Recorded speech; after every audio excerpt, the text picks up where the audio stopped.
In the 1980s, there was a miniseries called V. Spoiler alert for mid-tier television from the mid-1980s. It was about a group of aliens that came down to Earth wearing red. They really loved the color red for some reason. Now, they looked like you and me, but underneath, they were really lizard people. There are people right now on the internet who thinks this is a documentary. Now, the lizard people, as you might imagine, weren't here to fix all our problems like they said they were. They were here to take our resources and eat us. But we didn't know that at first. They were just friendly aliens who loved the color red. What could be the problem in trusting them? And in fact, some people really trusted them a lot. I want to talk about one person specifically who trusted them very much, Daniel Bernstein, right here. We didn't have this term for it in the 1980s, but he is clearly an incel. He can't hold a job. His parents are disappointed in him. No girl will even look at him. He feels like he's at the end of his rope.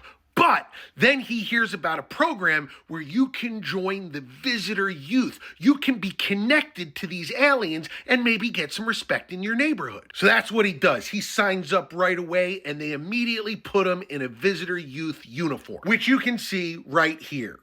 Oh, wait a second. That is not a visitor youth uniform. Guys, listen.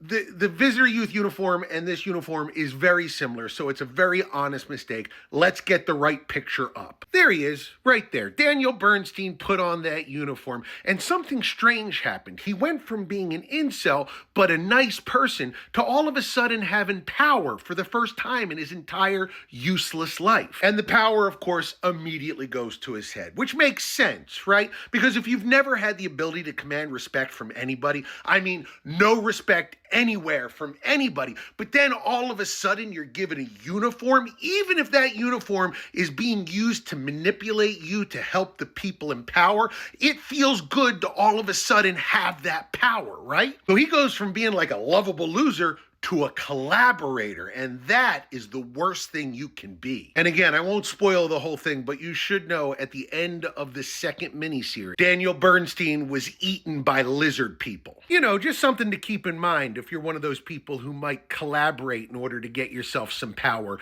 and a uniform.